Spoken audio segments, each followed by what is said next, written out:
Pinagagalang ko sa bibig na walang iba na yung ano. Yan. Ako ay nagagalang sa baliktad ng sa'yo. Ito yung protekto ngayon dito sa aking pinag-aralan para matuto. So ngayon, bago tayo tumungo sa aking bagong paksa, itinan ko muna kung may naalala ba kayo sa aking nilala itong nakaraang araw. So magkakaroon tayo ng aktibidad na pinagtatang Keep a Basket. So paano mo ba tayo ng ating pagdito, Robles? Pumili ng isang basket mula sa mga inihandang option. Bawat basket ay naglalaman ng isang tanong na may kaugnayan sa ating mga napag-aralan. Sagutin ito ng buong puso. Well, maraming salamat. So, dito ay makikita kayo ng ibang basket at ang bawat basket nito ay naglalaman ng mga tanong at andito ang inyong mga pagpipilian. So, magkatawag ang anong pangalan at lalapit dito na bubulutin naman ang dahon na sa basket doon yung makita ang tanong. So, sige, paunahin na pulutin.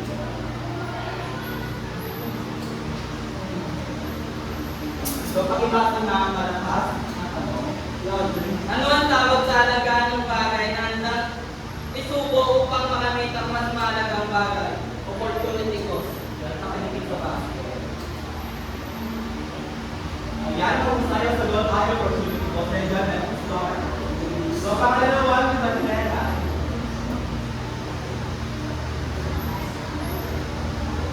Ano suliranin Panginoon Pia at nangyari kapag ang produkto o servisyo ay sa kanilang ng sapat? Ako na kayo, sir. Okay, pakipin ang sagot. So, ayan, mag-usay. Pangatlo, Raimundo.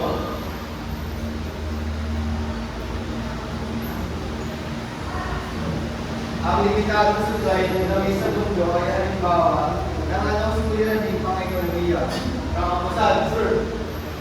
So, kapusan, kapusan. Nandiyan may mga star. So, pang-apat, Sobremonte.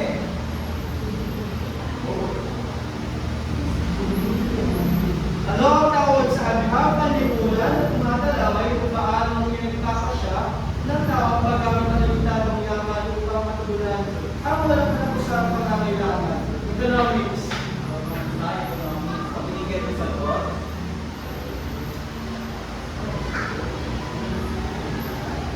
Ayan, meron mga puso sa iyo sa station. At pag-uwi naman, sige, Pasi.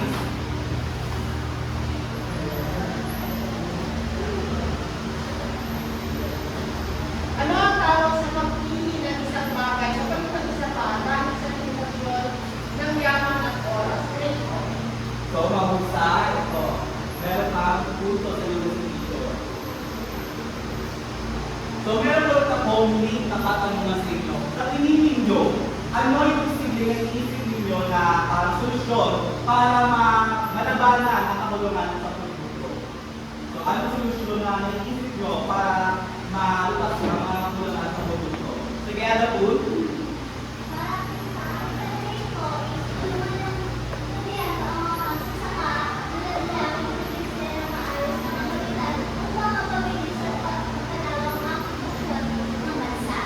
Kaya mahusay. Sino ba may sagot? Yan, wala na ba? Ako yung natutuwa na mayroon pa na titirang kaalaman sa ating mga nakakaanalig. Ngunit bago tayo tumungo sa ating panibagong alalig, magkakaroon muna tayo ng isa pang gawain. So ito ang pinamagatang shot wisely. So, makibasa ng panuto nito. Ano to? Pumili ng tatlong produkto na ilalagay mo sa iyong basket. Sagutin ang susunod na mga tanong. So, sa oras nito, ibubuksan ko na ang aking sari-sari store kung saan magbibigay ako ng basket sa isang estudyante at pipili lamang ng tatlong produkto sa aking tindahan.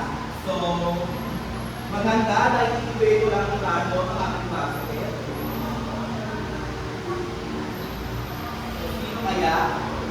Sige, sabi mo ako ulit. Mga malaikitan na.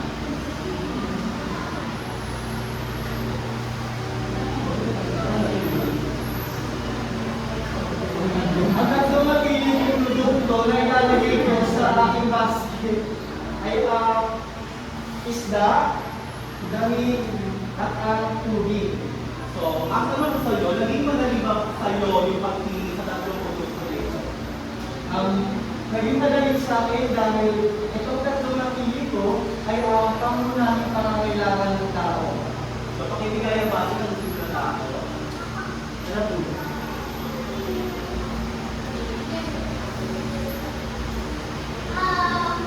Ang pag-ibig ko is isda. Maraming kayo dito kung ano yung isda. Tubig dahil hindi ako inom. At gamot dahil sakit ko yung sawa ng aking ko. So, nakatahimikan. So, ang tanong ko sa'yo, ano yung naging pamantayan mo sa pagpili ng tatlong produkto? Dahil yung afford namin, tapos yung mga kasama. Ay, pag-usay, maraming salamat. Sige, ikaw ang nanay mundo ngayon. So, nakapili ka ba ng tatlong produkto? Meron sa So, kung nakapili ka ng tatlong produkto, ano yung naging pamantayan mo sa pagpili ng mga produkto na pinili mo? ang pamatayan ko sa mga nabibili kong produkto ay maraming mga natin kailangan gawin sa mga araw. Kaya na tubig, kaya nila. Sinubuhin tao na walang tubig at bigas. Kailangan nila sa mga araw-araw at pananamit. Ayan, ang usay na dyan meron ka. Thank you, sir. So, sa mga ginawa natin gawain at sa mga binigay niyong kasagutan sa ating mga tanong, meron ba kayong idea kung ano ang ating pag-uusapan ngayong araw? Sige, muli. Patungkol sa pangailangan ng pagsusunod. Ayan, ang slide. So, ang ating bagong alaliin ay tungkol sa pangailangan at kagustuhan. Ngunit bago iyan, naroon muna ang ating mga alaliin. Pakibasa. Sige, iba din na lang. May papaliwanag ng konsepto ng mga kailangan ng kagustuhan at ang ibang antas na lalagyan ng mga kailangan. Ibibigyan pagpapahalagaan at magpapasya sa mga mabigyan ng mga kailangan at kagustuhan batay sa ibibigyan ng mga kailangan at nakapagsasagawa ng haring presentasyon na nagpapakita ng iba't ibang antas na lalagyan ng mga kailangan ng kailangan. So, manatiling nakatayo. Sa tatlong layunin na iyong pinasa, alin dyan nakakaw mo yung alasyon? Yung pangalaman na yung sir, yung nagbibigyan pagpapahalaga ang tamang pagpapasya sa mga mabigyan ng pangangailangan at kagustuhan batay sa ibibigyan ng mga kailangan. Dahil ano sir? Dahil mas tama na ang nahin sa tao yung pangangailangan mo sa tao yung kagustuhan. Ayan, kung sa kitang-kita na nagsulus mo lang mga punto sa ating bagong alaliin. So, ang ating alaliin nga ay tungkol sa konsepto ng pangailangan at kagustuhan. Ngayon, sino sa inyo ang naaalam ng pagkakaiba ng pangailangan at kagustuhan? Sige, Adabud. Ang pangangailangan is ito yung mga bagay na kailangan mo na kagustuhan. At ang kagustuhan, ito yung mga bagay na gusto mo makamit o wala kang naranasan. So, ayan, mahusay. Sino pa? Sige, Robles.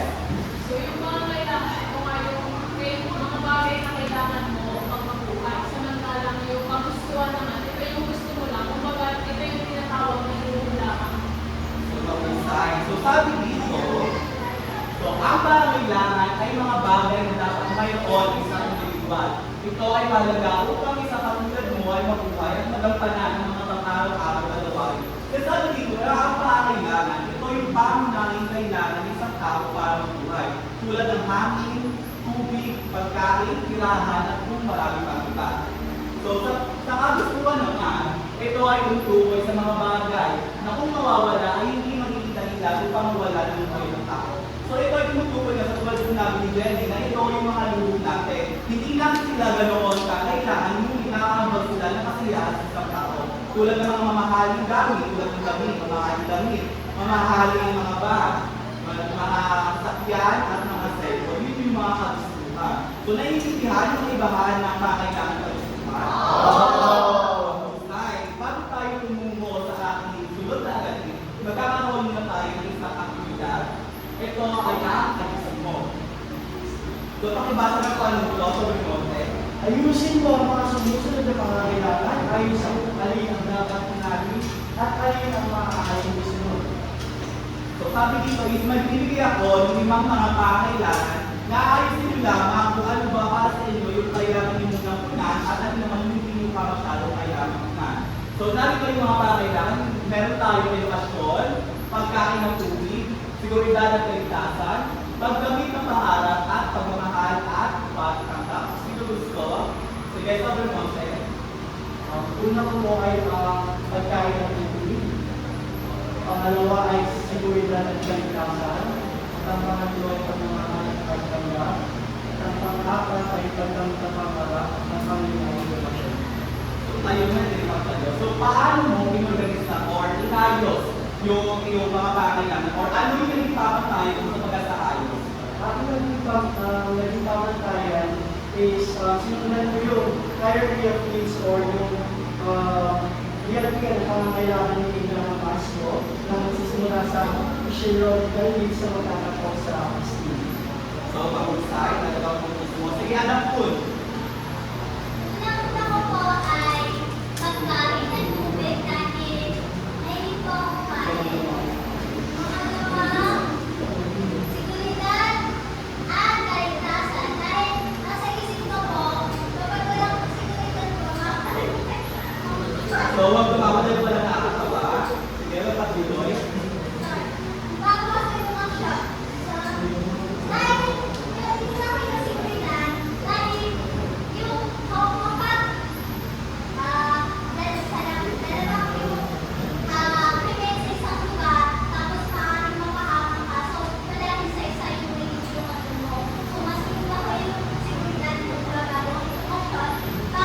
Apat po is pagmamahal at pagtanggap. Dahil sa buhay natin ngayon, tanging pagmamahal at pagtanggap yung nagsisilbing motivasyon mo sa buhay mo na kung saan dahil doon gusto mo makamit yung isang pangarap at yun ang pinagdaliwan. So, pag-iling na tayo na pinagsabihan pa ako, paano naman inaayos o inorganisa ang aking mga pangailangan